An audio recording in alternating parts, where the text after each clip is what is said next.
কোন কোন ভৌগোলিক কারণে তুরস্কের মতো জায়গায় এত বিধ্বংসী ভূমিকম্প সংঘটিত হলো, অর্থাৎ কোন কোন প্লেটের সংযোগস্থলে তুরস্ক অবস্থিত, আফ্রিকান প্লেট, অ্যারাবিয়ান প্লেট বা ইউরেশিয়ান প্লেটটা কি, সেই সঙ্গে তোমাদেরকে বিস্তারিত তথ্য দিয়ে জানাবো যে কেন এত বিধ্বংসী ভূমিকম্প তুরস্কে সংঘটিত হলো, কত বা মৃত সংখ্যা সর্বাধিক হতে পারে, অর্থাৎ এখনো পর্যন্ত 10,000 15,000 কিন্তু ছাড়িয়ে গেছে।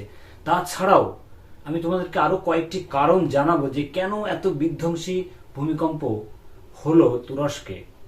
এখনো পর্যন্ত কিন্তু উদ্ধার কাজ চলছে, ভারতবর্ষ থেকে উদ্ধার করার টিম কিন্তু পাঠিয়ে দিয়েছে। এই ভিডিওটা তোমরা অবশ্যই দেখতে পাচ্ছ। এখানে আমি আফ্রিকান প্লেট বা অ্যারাবিয়ান প্লেট বা ইউরেশিয়ান প্লেট কোন জায়গায় তুরস্ক অবস্থিত সেটা তোমরা দেখো, এখানে দেখাই যাচ্ছে, রোটেট করে আমি দেখিয়ে দিয়েছি।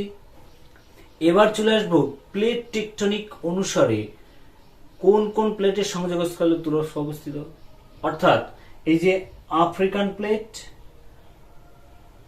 আফ্রিকান প্লেট এবং নিচ দিয়ে অ্যারাবিয়ান প্লেটে যে সঞ্চালন ঘটছে, ঠিক এই জায়গাটা দেখো, এটাকে বলে সেন্টার, এবং এর ঠিক উপরে দেখো এটা হচ্ছে উপকেন্দ্র বা এপি সেন্টার বলা হয়। এর চারিদিকে সব থেকে ধ্বংসাত্মক বেশি ঘটে, অর্থাৎ সব থেকে ধ্বংসাত্মক ঘটনা সর্বাধিক ঘটে।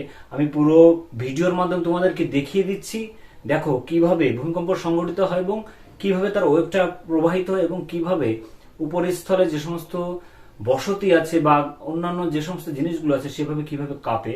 দেখো আমি তোমাদেরকে ভিডিওর মাধ্যমে দেখিয়ে দিচ্ছি, তোমরা দেখো এই যে এইখানটায় ঠিক এই জায়গাটা ভূমিকম্পর কেন্দ্র। এখানে ভূমিকম্প দুটো প্লেট অর্থাৎ অ্যারাবিয়ান প্লেট এবং সেই সঙ্গে আফ্রিকান প্লেটের সংযোগস্থলে যে তুরস্ক অবস্থিত সেই জায়গাটা, অর্থাৎ তিনটে প্লেট একই জায়গায় মুভমেন্ট করছে, যার জন্য কিন্তু তুরস্ক ঠিক এই সেন্টারটা অবস্থিত, যার জন্য তোমাদেরকে আমি এই ভিডিওর মাধ্যমে দেখিয়ে দিচ্ছি। দেখো ঠিক এটা আফ্রিকান প্লেটের সঞ্চালন, এটা অ্যারাবিয়ান প্লেট, এবং এই যে পার্টটা দেখা যাচ্ছে এই জায়গাটা তুরস্ক অবস্থিত, এখানে ককেশাস মাউন্টেন অবস্থিত, অর্থাৎ সমস্ত স্থানটায় একটা অস্থিতিশীল অবস্থায় দাঁড়িয়ে আছে, অর্থাৎ সারাক্ষণ ভূমিকম্প প্রবণ একটা এলাকায় দাঁড়িয়ে রয়েছে, যে জন্য কিন্তু তুরস্কে এই ধরনের ভূমিকম্প হওয়ার সম্ভাবনা ছিল, আগে থেকে কিন্তু পূর্বাভাস দিয়েছিল, যার জন্য কিন্তু একটা ডিভাস্টেটিং বা সব থেকে ধ্বংসাত্মক অর্থাৎ 7.8 নামক মাত্রার ভূমিকম্প কিন্তু সংঘটিত হয়ে গেছে। তারপরেও আফটার শক ঘটেছে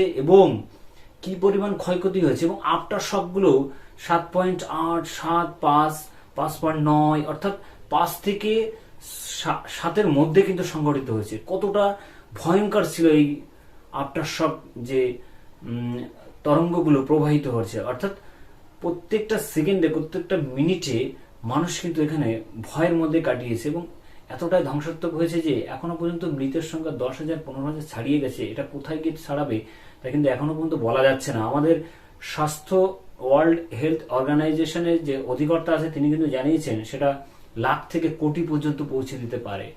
তার কিছু ভিডিও আমি তোমাদেরকে দেখাচ্ছি, দেখো কি পরিমাণে, দেখো উদ্ধার কাজ এখনো চলছে, এই ভিডিওর মাধ্যমে তোমাদেরকে দেখাচ্ছি উদ্ধার কাজ এখনো চলছে, সেখান থেকে কিভাবে মানুষ চাপা পড়ে রয়েছে এই বিল্ডিং গুলোর নিচে, এবং সমস্ত দেশের একটা সহানুভূতি কাজ করছে, এবং আমাদের ভারতবর্ষ থেকে কিন্তু সেই উদ্ধারকারী দল পাঠানো হয়েছে, সেই সঙ্গে ওষুধ থেকে যাবতীয় যে সামগ্রী যেগুলো প্রয়োজন হয়, অর্থাৎ একটা বিপর্যয় ঘটে গেলে যে সমস্ত জিনিসগুলো দরকার হয় সেইগুলো কিন্তু অলরেডি পাঠিয়ে দিয়েছে আমাদের গভর্নমেন্ট থেকে, এবং অন্যান্য দেশ থেকে কিন্তু প্রচুর পরিমাণে আসছে, সেখান থেকে উদ্ধারকারী দল তারা উদ্ধার করে চলেছে, কিন্তু এখনো এর শেষ কোথায়। তার সঙ্গে আরেকটা বিষয় বলে দিই, যেহেতু পাহাড়ি এলাকা যার জন্য এখানে কিন্তু বরফ এবং ঠান্ডা, প্রচন্ড বরফ পড়ছে, ঠান্ডা, সেই সঙ্গে আবহাওয়া কিন্তু সম্পূর্ণ প্রতিকূল, তার মধ্যে দিয়ে উদ্ধার কাজ চালাতে হচ্ছে সমস্ত উদ্ধারকারী দলগুলোতে।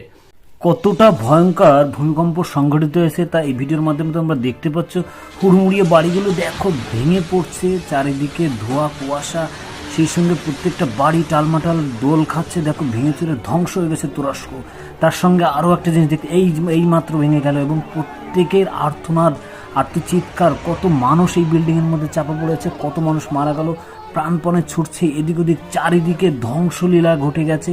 যে তুরস্ক ভূমিকম্প ঘটেছে দেখো কি পরিমাণে ধ্বংসস্তূপে পরিণত হয়েছে তুরস্ক, তার জীবন্ত উদাহরণ, এবং একটা কান্নার রোল চারিদিক থেকে ভেসে আসছে, কত মৃতদেহ, কত চাপা পড়ে যাচ্ছে, প্রত্যেকের স্বজনহারা মায়ের, বাবার বা ভাই বোনের সবার কান্না আমরা শুনতে পাচ্ছি। দেখো তুরস্ক সত্যি একটা মহাবিপর্যয়ের মধ্যে দাঁড়িয়ে রয়েছে, মহাবিপর্যয়ের মধ্যে দিয়ে যাচ্ছে, চারিদিকে উদ্ধার কাজ চলছে, তবুও যেন শেষ হচ্ছে না।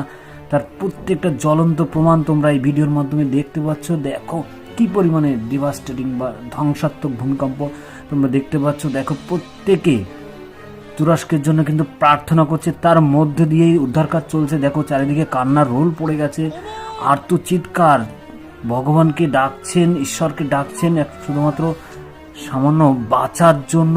কত মানুষ এই ধ্বংসস্তূপের নিচে চাপা পড়ে আছে।